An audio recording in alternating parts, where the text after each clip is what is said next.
geckos, and this one was out in open water. It wasn't on a tree or anything. It was just.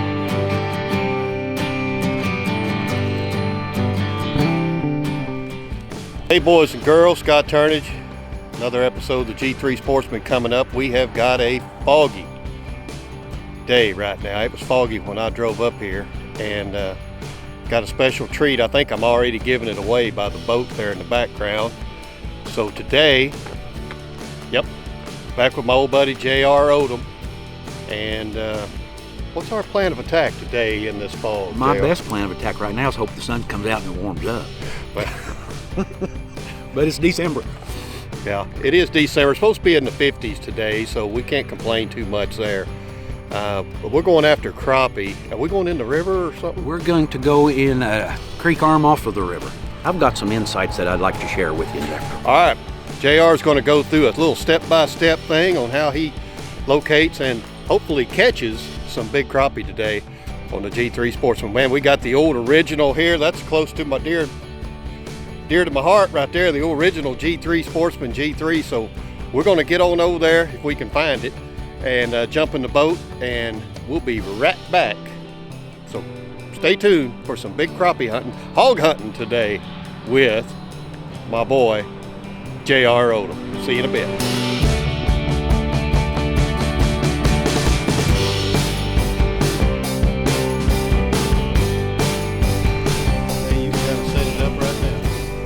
All right, guys, we're going to head down the river right now, and we're going to go into a big creek arm. And what we usually find this time of year, water temperature is just now, this morning, has dropped below 40. We're at a little over 39 degrees. And what these fish will do in the wintertime on these bigger creek arms and stuff is they will stay close to your deeper channels. But as the sun comes out today, hopefully they're going to come up shallow in the water column where the water is going to be warming up.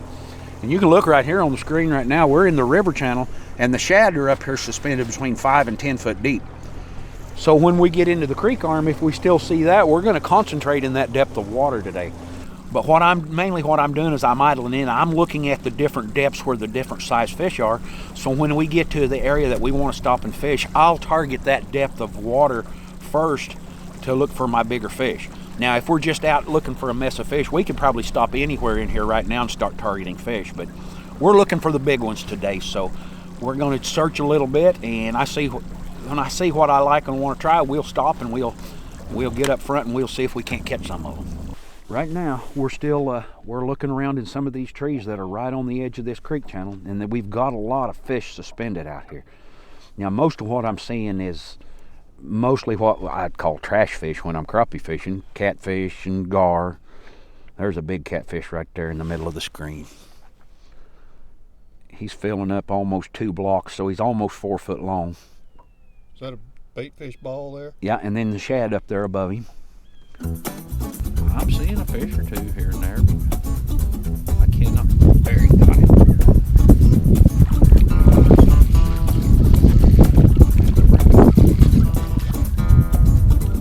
Well, there's the first crappie of the morning. It's no big monster like we're looking for, but that's a nice pound crappie. They're so sluggish this morning. We had a big temperature drop early this morning. This water's cooled off about 4 degrees since yesterday afternoon.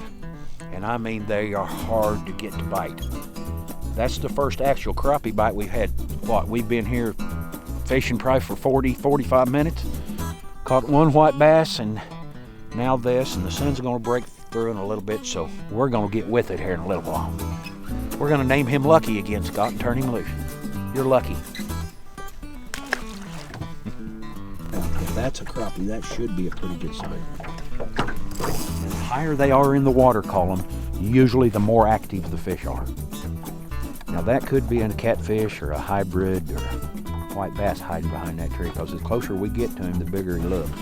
But what I'll usually do is when I'm coming on something like that, I'll pitch out past them a little bit first and as it falls by them and see if they're active.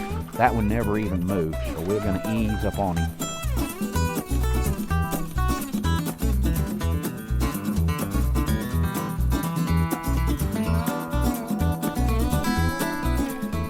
Well, there's another small one. We could probably catch several of these. I'm seeing a lot of these smaller fish in here. But really what we're doing today is perfect eating size, but we're really looking for the big ones. And so far, the biggest fish that I've seen in here are the ones that will not react to a bait this morning. We need that sun to come out, warm this water up a little bit, and they'll get active. But right there's good eating size. But that's not what we're after today. So we'll name him Lucky and let him go back swimming again. Guys, we finally, 12:30, and the sun is finally breaking through the fog and the clouds. We could feel instantly the difference in it, so I'm hoping that it's going to do the same thing for the fish because it has been tough. We've been an hour and a half at least fishing. 2 small crappie and 1 white bass is all I've been able to get to bite, and the fish are here. So we're hoping that this sun's going to make us a difference. There's a good one. What we're looking for, Scott, right there.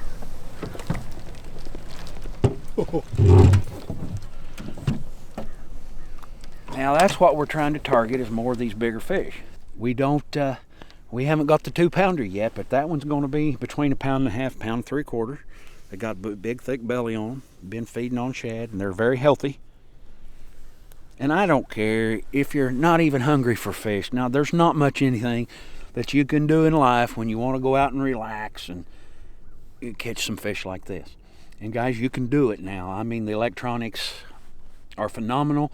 You can target only your bigger fish. But hey, a lot of days we just want to go out and catch fish. But this is fun when you've got time to go out and target the bigger fish. And Scott, we're still going to catch a bigger one. Guys, another trick that I do, and I'll do it even in dirty water, is I do use high-vis line most of the time. And this is a 12-pound braid. But what I'll do is I'll take my marker, and this is a scented marker, which that doesn't really matter. And I like to go from the jig up at least a foot and darken that bright line. And my rod slid down on me. But I will do that any time of year. And it just kind of makes it to where they can't see that line so good. And I think sometimes that helps. Come on, bite it. Got it in your face.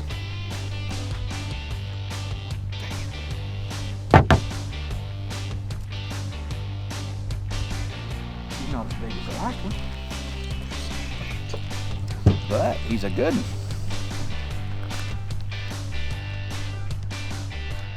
Now, Scott, what we've done is since this sun's come out, we switched to a shinier jig.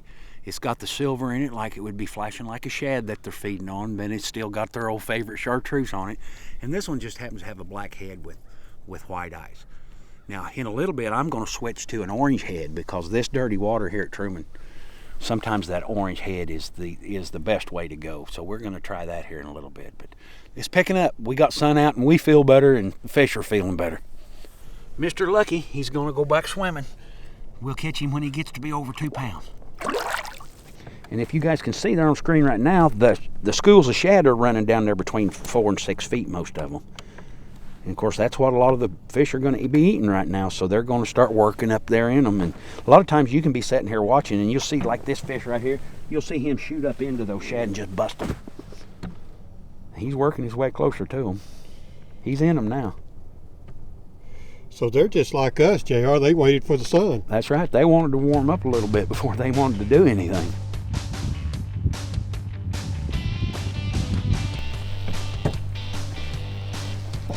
Bring him right to you with the old outlaw.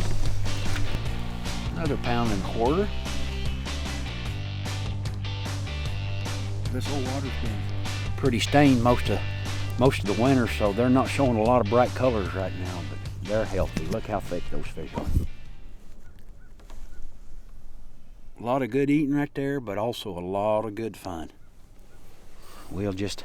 Now, tell a little bit about how you pinpointed him. Okay. Man. What I did is I'm starting to see these fish move up a little bit shallower in the water column now that we're getting some bright sun on the water. We've already warmed up 1.5 degrees, Scott, since we started here but 2.5 hours ago. The sun coming out, and that's what it takes this time of year. It don't take much change to get these crappie to really thinking about moving around a little more and feeding. After a cold night, a lot of times it's really tough early in the day, and we had a lot of fog and clouds up until just about 30-45 minutes ago.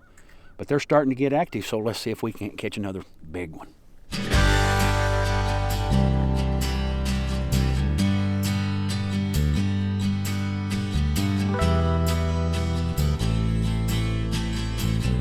two nice crappie right in that tree we're coming up. I'm going to get us just a little closer.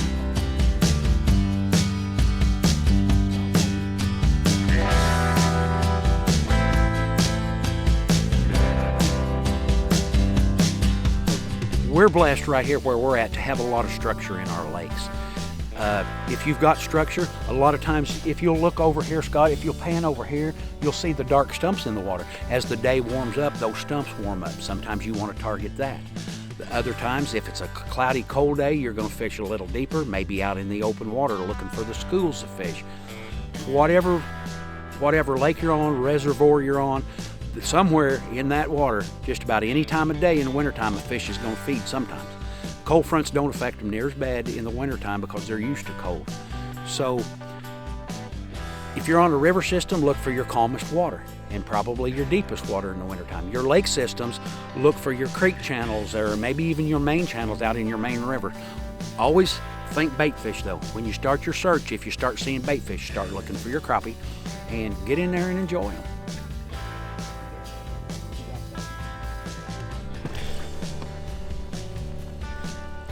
Folks, this can just be a lot of fun on a winter's day. Now this morning, we would have said this is definitely a winter's day. Right now, 1:30 and it's warming up fast and these fish are going to get active and it's going to be a fun afternoon. If you're tournament fishing or just out for fun like this looking for the big ones, you got to have some patience a lot of days. And then you may go the next day, pitch right out in front of one and boom, nail it immediately. It's all the difference in the fish's mood. But with the electronics today, you can determine the mood of those fish when you're out there targeting them. Like this morning, we dropped in at fish after fish after fish. It was cloudy, foggy, cold, and I could not get those fish to react to a jig. And I told Scott, I said, you know, we get that sun come out after a while, we'll catch some of those fish. And right now they are starting to get active. Well, I've got one suspended just sitting there out there from me right now on that screen. And I'm going to see if I can ease down on him without him spooking. There he sees it. There he is. Guys, if you can just, he's not a big fish by any means, but it's just a lot of fun. And that fish looked bigger. And a lot of times it's because of the way they're turned in your scope. If they're turning sideways to your beam shooting out here, they're going to look a lot bigger than if they're away from you or facing toward you. As a matter of fact, sometimes if they're straight away or straight toward you, it'll just look like a little fuzzy spot. And then when they turn sideways, it'll get brighter and bigger. But no matter what size you catch, what better could you do on a nice, warm, sunny winter afternoon? Here it is, what is today? It's December 7th, a date which will live in infamy. So we're doing it for all of those. All of our great veterans and all of our servicemen out there today on a wonderful day. What a better thing to do than go out and crappie fish.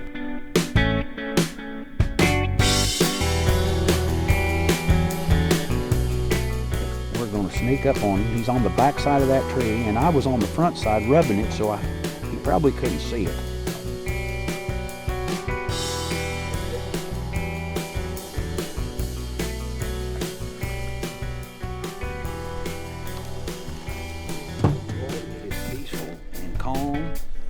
Bright sunshine, and they're starting to get active.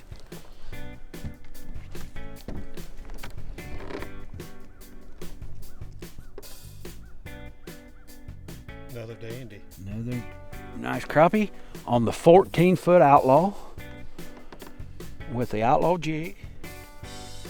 And good eating right there. Good eating right there, but we're not hungry today. Boy, I tell you what, every time I stop, there's more fish on the screen. That one out there on that one might be a good one right there.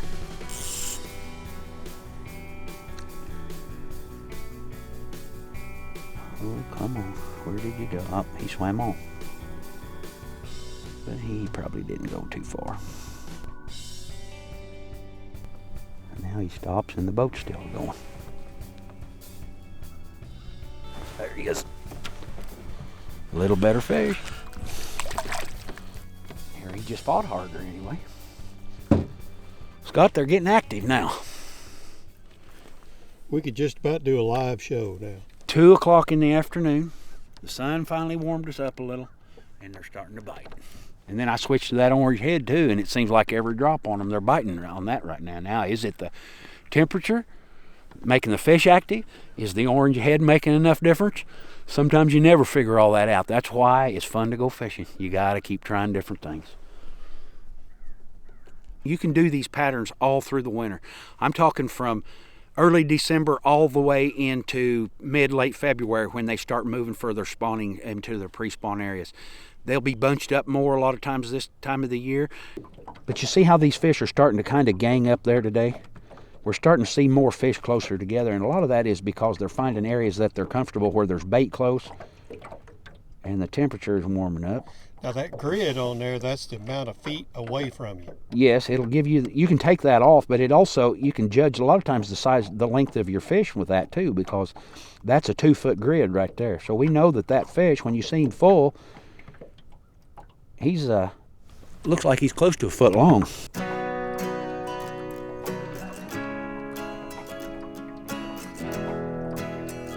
He is really sitting still. And his nose is into that tree. Usually, most of the time when you see them on a tree, if they're not real active, they will be nose to the tree. Now, if they're active, a lot of times I think he's moving now. Yep, there he is. A lot of times if they're active, they'll be nosed away. There's a nice one. There's more like what we're hunting for today, Scott. Now that fish is pushing, getting close to 2 pounds. I mean, just how big that fish is and that's how a 14-inch fish. Oh yeah. I mean, that's just a really good fish right there. And see, that all worked out, what you're saying. It's just this time of year. And guys, I'll admit it, I've been doing this for 50 plus years. And people get frustrated a lot of times when I see buddies and they're fishing with me, and sometimes I'm catching fish and they're not, and I try to tell them, you guys, it's not because I'm better than you guys. I've been doing this for 50 some years, and a lot of the stuff that I do is just habit that's been ingrained in me over the years, but I'm always willing to help anybody out and try to help them. But don't you think that thing down there levels the playing field? It absolutely does, Scott. I mean, but it's like anything else. Whatever you do that's new, just like driving a new car. You get a new model of car and it takes you a while to get used to all the functions on it. And it's the same way with electronics. Yeah, they're there and you can do this with them, but you're not going to pick that up immediately. Don't get frustrated. Just go out and have fun with it. Pick your targets that you know that's there, like that tree out there sticking up out of the water. Get used to seeing it in your scope, see when it's the brightest and all that, and you'll know exactly where that thing is pointing, and you can watch your jig go down on the depth of it. Anything like that will help you become better at targeting the fish you're after. We've been out here today, and we just decided this morning that we were going to do some hog hunting. So we've been targeting fish. Now, if we were just wanting to go out and catch our 2 limits of fish, we probably could have done that, because we're seeing a lot of fish of a lot of different sizes. That's one over at there's 3 on there, right? There was, yeah. There he comes. There he is. All right, this might be more. No, he's not quite the size I thought he might be, but he's a dandy. He is a dandy. Oh. You can tell I hunt a lot of the bigger ones. Jeez, my goodness, that fish is big, Joe. I love catching these big ones, but I mean, I love just targeting the biggest fish I see out there just for the fun of it. Okay, once again, went to a brighter color with the sunshine being bright. On a darker day, Scott, like we started this morning, you noticed I used darker colors. But these fish are actively starting to feed on the shad and stuff, and the shad will flash at them. Now, they're not going to find a shad that's chartreuse and orange, but it's the flash, I believe. What they can see the best and see it jitter in front of them is what they're active about, and that's why bright colors work really good in dark water. So here's the deal. Been out here with JR today. We've had a big time. Turn around here, JR, where we can get into maybe a little bit of the. I'm going to get down here with you. Okay, so you can see what we've done today. JR's tried to teach us a little bit about hog hunting, as he says here, with the bigger crappie. Now, there's always bigger crappie to catch, but I'll tell you what, You start getting them, he's so big I covered up JR. You start getting them that size right there, that's a pretty doggone, that's good size fish right there. But JR, we really do appreciate you coming over here on the G3 Sportsman and showing us, especially some of that live stuff about where it is on the unit and this, that, and the other. And it's been really, really fun coming out here and watching you catch these big fish. But you know what? That's all the time we really got for this episode. Hope you enjoyed it. Just remember, like JR said, keep what you can use, release the rest, and we'll see you somewhere next week right here on the G3 Sportsman. Thanks for watching. We're going to let him go.